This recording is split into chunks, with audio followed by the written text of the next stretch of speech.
क्या आपको पता है कि एक रॉबर्ट विक नाम का व्यक्ति है जो कि जेल से भागा था। ठीक है, जेल से भागने के बाद वो सिर्फ ठंड के चलते जेल में वापस आ गया और हेडलाइंस फैलने लगी। Kentucky inmate escapes, gets too cold, turns himself back in. और क्या आप बता सकते हो कि ये एक उल्फ यानी भेड़िया है या फिर एक कुत्ता है? इस वीडियो में आप ऐसे गजब फैक्ट्स को जानोगे कि आपके मुंह से एक ही वर्ड निकलेगा, अनपैरेलल्ड। अनपैरेलल्ड मैन, क्या फैक्ट्स बताया यार तूने। फैक्ट नंबर 18, जो मैंने आपसे क्वेश्चन आस्क किया था ना कि ये कुत्ता है या भेड़िया है, असल में ये कुत्ता है और इस कुत्ते का नाम है स्वीडिश वेलहैंड। और ये एक ऐसा कुत्ता है जो कि एक ब्रीड लगता है, मतलब उल्फ और कुत्ते का मिक्सचर लगता है। बहुत यूनिक कुत्ता का प्रजाति है। फैक्ट नंबर 17, आपने ये फ्रेज सुना है ना कि इस चीज को बॉयकॉट करो। बॉयकॉट मतलब इसको यूज मत करो। बॉयकॉट जो ये है, बॉयकॉटिंग करना मतलब चीज को किसी कंपनी का इस्तेमाल ना करना, इस चीज को बॉयकॉट कर दो। तो ये जो बॉयकॉट है ना, ये एक इंसान के नाम पर पड़ा है। उस इंसान का नाम है चार्ल्स बॉयकॉट, मतलब ये एक रियल इंसान थे। और अजीब फैक्ट ये है ना कि ये माना जाता है कि लोग इन्हें पसंद नहीं करते थे, और जस्ट बिकॉज ये इन्हें पसंद नहीं करते थे और ये थोड़े मतलब पीपल इन्हें उतना लाइक नहीं करते थे, इसलिए इनका नाम जो है टाइटल बॉयकॉट, उसी को फेमस कर दिया गया बॉयकॉटिंग के रूप में। एक इंग्लिश डिक्शनरी का वर्ड बन गया बॉयकॉट करना, और वैसे ही जन्म हुआ उस वर्ड का, इनके नाम पर ही वो वर्ड बना था। फैक्ट नंबर 16, रशिया में ना बहुत ही एक अजीब चीज होने लगी। पता है क्या है कि किसी अननोन आर्टिस्ट ने उसने जगह जगह पर रशिया में जाकर ना बिटकॉइन जो होता है ना, बिटकॉइन, उसका पेंट एक नॉर्मल स्टैचू पर जाके बनाने लगा। तो क्या हुआ कि बिटकॉइन तक तो ठीक था, पर वही अननोन पेंटर रात के समय पता नहीं कैसे जगह जगह पर जो राउंड फिगर्स मौजूद थे उस पर जाकर एंग्री बर्ड्स का पिक्चर बनाने लगा। अब बोलो एंग्री बर्ड्स का भी, और यहाँ तक कि पोकेमॉन जो है, पोकेमॉन का ये बॉल, इसका भी वो जाकर पेंट कर दिया। मतलब जगह जगह पर ये घटनाएं हो रही है रशिया में। एक्चुअली में ये 2016 में हुई थी, पर उसके बाद से वो आर्टिस्ट कभी वापस नहीं आया। कोई नहीं जानता कि ये कौन कर रहा है। फैक्ट नंबर 15, ये एक बहुत ही अजीब सी फैक्ट है। क्या है कि साल 1987 के पहले ना डॉक्टर्स को उतना नॉलेज नहीं था बच्चों के बारे में कि बच्चे क्या फील करते हैं। तो क्या है ना कि जिन बच्चों के ऊपर सर्जरी की जाती थी, जो सर्जरीज का जिन बच्चों के ऊपर सर्जरी रिक्वायर्ड था, वो उन्हें बिना एनेस्थीसिया दिए करते थे। एनेस्थीसिया मतलब कि अगर आपको कुछ हुआ और सर्जरी करने की नौबत आई ना, तो डॉक्टर्स क्या है कि वो आपको एनेस्थीसिया का सुई दे देंगे। उससे जो पार्ट पे आपका सर्जरी हो रहा होगा ना, वो पार्ट नम हो जाएगा और आपको पेन, दर्द नहीं फील होगा उस सुई के चलते। तो 1987 के पहले डॉक्टर्स ये मानते थे कि बच्चों को दर्द नहीं फील होता है, और वो बिना एनेस्थीसिया के इन पर सर्जरीज करते थे। सोचो बच्चों को कैसा फील होता होगा। फिर जैसे जैसे मेडिकल साइंस आगे बढ़ी, फिर पता चला कि हाँ, बच्चों में भी पेन रिसेप्टर्स उतना ही एक्टिव होता है जितना एडल्ट्स में होता है। फैक्ट नंबर 14, रॉबर्ट विक नाम का एक प्रिजनर था और वो बहुत चालाकी करके जेल से भागने में कामयाब हुआ, लेकिन बाहर इतनी ठंड थी कि वापस वो जेल पर गया और ऑफिसर को बोला मुझे अंदर ले लो रे, बहुत ठंडा है। ये दुनिया के सबसे बिजार इंसिडेंट्स में से एक है। इसी अजीब सी कैदी के नाम पर एक लाइक तो बनता है। अगर आपने अभी तक वीडियो को लाइक नहीं किया तो लाइक कर दो ऐसे करके। फैक्ट नंबर 13, इंसान के ग्रुप को क्या कहते हैं? मतलब अगर एक जगह बहुत सारा इंसान इकट्ठा है तो आप उसे भीड़ कहते हो, ठीक है, क्राउड। वैसे ही अगर बहुत सारे आउल्स यानी उल्लू अगर एक जगह इकट्ठा हो गए तो उसे क्या कहते हैं पता है? कोर्ट। मतलब कि a group of owls is called a court. That's गजब। फैक्ट नंबर 12, जो डच पुलिस कार्स होते हैं ना, उसमें हमेशा पुलिस एक टेडी बियर को रखते हैं। टेडी बियर इसलिए क्योंकि अगर कोई बच्चा किसी प्रॉब्लम में आ जाए तो वो टेडी बियर से उसे मना ले। अब सुनने में आपको ये बहुत ये लग रहा होगा कि ये कोई फैक्ट भी है क्या, मतलब क्या, लेकिन बात ये है ना कि सिर्फ पुलिस अगर एक टेडी बियर को अपने साथ रखते हैं ना, तो अगर बच्चों से रिलेटेड कुछ इंसिडेंट होती है कि मान लो मम्मी पापा को चोट लग गया, बच्चा इतना छोटा गोद में है, तो वो एक्चुअली उनको रिलैक्स करता है, बहुत रिलैक्स करता है। ऐसी चीज सोचो, इसमें आपको सबसे ज्यादा मजा आता है, ठीक है। तो बच्चों को टेडी बियर में ही वो अल्टीमेट ब्लिस, नशा मिलने लगता है, मतलब वो उन्हें रिलैक्स करता है। मतलब बच्चों के लिए टेडी बियर ही सब कुछ है। तो ये एक्चुअली में बहुत इफेक्टिव है, इसलिए मैंने आपको बताया। फैक्ट नंबर 11, ये एक out of the world fact है। मुझे आप ध्यान से देखो आप एक बार, ठीक है। मैं जो आई बॉल को ऊपर नीचे साइड इधर उधर कर रहा हूं, क्या इसका आवाज सुनाई दे रहा है?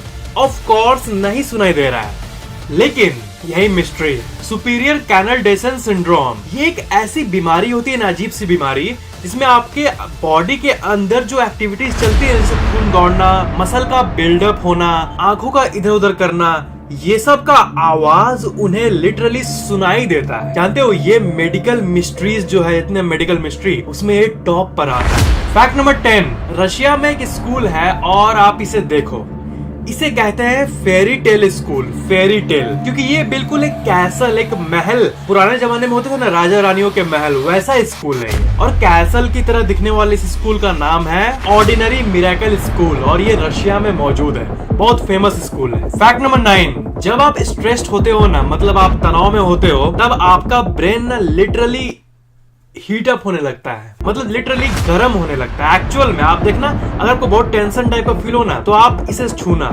आपको लिटरली हीटेड फील होगा। और जब आप हंसते हो, स्माइल करते हो ना, तो ये कूल डाउन होने लगता है। सिर्फ ये नहीं, पूरा शरीर एक ऑप्टिमल टेम्परेचर में आने लगता है। फैक्ट नंबर 8, द लैकी वोल्केनो। ये साउथ आइसलैंड की सबसे भयंकर वोल्केनो थी और ये 8 महीने तक रही थी, साल 1783 में। और क्या है ना कि ये वोल्केनो धरती के एटमॉस्फेयर में हाइड्रोजन फ्लोराइड इसे रिलीज कर दिया था। और आप यकीन नहीं करोगे, ये वोल्केनो तो था आइसलैंड का, साउदर्न आइसलैंड कंट्री का, पर इसका असर ना पूरे धरती पर हुआ। और उस टाइम जो धरती का पॉपुलेशन था ना, पूरे जनसंख्या का 25% खत्म, सिर्फ उस वोल्केनो के चलते। और आप यकीन नहीं करोगे, पूरे दुनिया में जितने शिप थे ना, ये जानवर शिप्स, तो 80% शिप्स इसी के चलते मारे गए। फैक्ट नंबर 7, एक तरह का जूता आता है जिसे कहते हैं नो प्लेस लाइक होम। और इस जूते में एक जीपीएस ट्रैकर लगा हुआ है और इसमें एक फीचर है जिसमें अगर आप 3 बार अपने हिल को,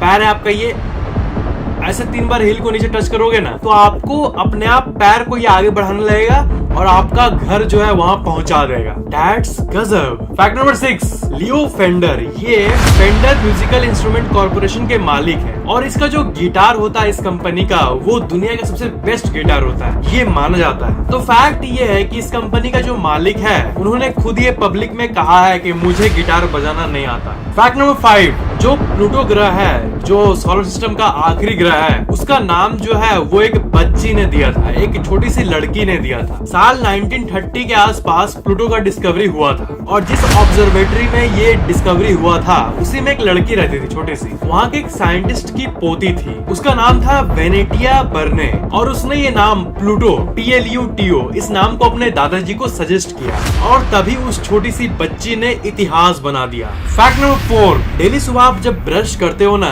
तब आप टूथपेस्ट को लेकर थोड़ा सा ब्रश पर डालते हो। तो जब आप ब्रश पर डालते हो ना, तो छोटा सा जो ये टूथपेस्ट का पार्ट होता है, इसका भी एक नाम होता है, इसे ब्लॉब कहते हैं। बहुत काम की चीज है, मतलब ब्लॉब। फैक्ट नंबर 3, ये एक बहुत ही इंटरेस्टिंग चीज है। देखो, इस धरती पर जितने भी स्पीसीज है जानवर के, इंसान भी तो एक टाइप का एनिमल ही, एनिमल किंगडम से ही बिलोंग करता है, होमो सेपियंस। तो क्या है कि इंसान जो है वो इंटेलिजेंस के मामले में टॉप पर है, उसके बाद चिंपैंजीज और डॉल्फिन ये सब आते हैं।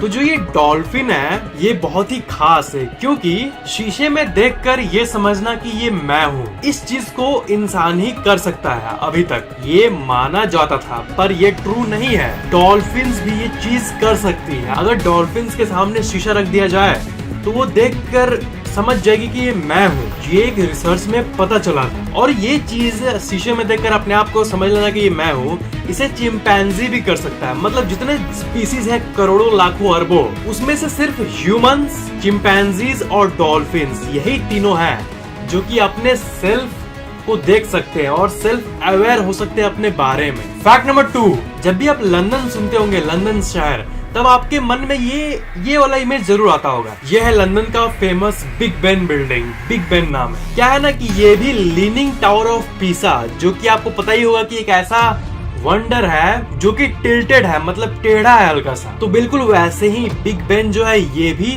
टेढ़ा हो रहा है धीरे धीरे करके। वहां पर एक एग्जामिनेशन की गई थी वहां के सॉइल की, मिट्टी की, तब ये पता चला था। और लीनिंग टावर ऑफ पीसा जो है ये टेढ़ा इसलिए है क्योंकि वहाँ का सॉइल ही मजबूत नहीं है। और जब ये बना था तब तो 100 साल के लिए इसकी कंस्ट्रक्शन को बंद कर दिया गया था क्योंकि मिट्टी उसके लायक था नहीं। पर आखिर में नए टेक्नोलॉजी के सहारे सॉइल में कुछ केमिकल इंजेक्ट करके वहाँ का मिट्टी मजबूत बनाकर उसे सीधा करने की कोशिश किया गया, पर तब भी नहीं हो पाया। जो काइंड ऑफ जितना वो कर पाए पूरे दम लगा के साइंटिस्ट वो किए, तो ये दिख रहा है आपको अभी, और अभी भी ये टेढ़ा है। और साइंटिस्ट के हिसाब से ये जो लीनिंग टावर ऑफ पिसा है ये आज से करीब 300 साल तक तो ठीक ही रहेगी, उसके बाद क्या होगा पता नहीं। फैक्ट नंबर 1 के पहले, अगर आपने पहले से ही इस चैनल को सब्सक्राइब करके बेल आइकन ऑन किया हुआ है तो थैंक यू वेरी मच, पर अगर आपने अभी तक नहीं किया है तो सब्सक्राइब जरूर कर लेना, और सबसे इंपॉर्टेंट बेल आइकन को भी ऑन कर देना ताकि इस चैनल के नए वीडियोस की नोटिफिकेशन अपलोड होते ही आपके मोबाइल में तुरंत मिल जाए, और ये बिल्कुल फ्री है। फैक्ट नंबर 1, हर कैमरा, हर टाइप का कैमरा जो कि आप देखे होंगे उसका जो लेंस होता है वो राउंड होता है, गोल होता है, पर जो फोटो निकलता है उसमें से वो रेक्टेंगुलर कैसे होता है। तो इसके लिए हमें जानना होगा कि कैमरा सिर्फ ये जो दिखता है ये नहीं है। मैंने आपको एक फैक्ट में बताया था ना कि जो कैमरा होता है, एक डीएसएलआर कैमरा को अगर आप ओपन करोगे ना तो उसका सारा पार्ट आपको ऐसा दिखेगा, इतने कुछ को मिलाकर ये बनता है। तो इन सब के बारे में तो आपको जानने की जरूरत नहीं है ऑब्वियसली, पर जो लेंस है ये बहुत पॉपुलर चीज है। तो बात ये है ना कि लेंस जो है वो जो इनपुट लेता है, जैसे मेरे सामने कैमरा, ये मेरे को गोल ही, लेंस गोल होता है तो वो गोल ही लेता है इमेज को, लेकिन कैमरा के बीच में एक बहुत ही इंपॉर्टेंट चीज आती है जिसे कहते हैं सेंसर। सेंसर जो है वो इमेज को डिजिटली ट्रांसमिट करता है अंदर तरफ। सेंसर जो होता है वो बहुत ही मेन पार्ट होता है, वो इमेज को रेक्टेंगुलर रूप में ही डिजिटली ट्रांसमिट होता है। मतलब लेंस गोल होता है और गोल लेंस से गोल ही इमेज जाता है, पर सेंसर उसे रेक्टेंगुलर बना देता है, और जो कैमरा में सेंसर होता है वो रेक्टेंगुलर ही होता है, तो वो फोटो को भी अपने हिसाब से ही रेक्टेंगुलर बना देता है। और ये एक फैक्ट है कि कैमरा चाहे तो गोल इमेज ही ले सकते थे, पर हमारे आंख को ना रेक्टेंगुलर चीजें ना ज्यादा प्लीजिंग होती है, इसलिए यूट्यूब वीडियोस भी गोल थोड़ी ना होता है। मतलब गोल वीडियो होगा कैसा लगा देखने में, और फोटोज भी इसलिए गोल नहीं होते, वो हमारे आंखों के लिए प्लीजिंग नहीं होती है। और इन सब बातों को जानकर आपके मन में और एक क्वेश्चन आएगा कि अगर सबको रेक्टेंगुलर फोटो और रेक्टेंगुलर वीडियो ही चाहिए तो जो लेंस है उसे रेक्टेंगुलर क्यों नहीं बना दिया था? सिंपली वो रेक्टेंगुलर ही कैप्चर करता। पर बात ये है कि जब कैमरा फैक्ट्रीज में मैन्युफैक्चर हो रहे होते हैं ना, बन रहे होते हैं, तब जो गोल शेप होता है वो इजिली मैन्युफैक्चर हो सकता है। इजिएस्ट शेप टू मेक है, सबसे आसान शेप जो कि एक मशीन इफिशिएंटली बना सकता है, और ये प्रोडक्शन में इफेक्टिव होता है, मतलब पैसे को बचाता है। अगर रेक्टेंगुलर लेंस आने लगेगा तो कंपनी का एक्सपेंसेस बढ़ जाएगा, और कैमरा जो अभी जो कैमरा 1.5 लाख का आता है वो 4 लाख का आने लगेगा। That's why अंदर में सेंसर को ही रेक्टेंगुलर बना दिया जाता है। आपको सबसे मस्त फैक्ट कौन सा लगा नीचे कमेंट जरूर करना, और इस वीडियो को पूरा खुलकर शेयर करना, नॉलेज को बांटना। और अगर आपने अभी तक मुझे इंस्टाग्राम, टिकटॉक, फेसबुक, ट्विटर इनमें फॉलो नहीं किया है तो फॉलो जाकर अभी कर लो, लिंक्स वीडियो के नीचे डिस्क्रिप्शन में दिया हुआ है। Thanks for watching.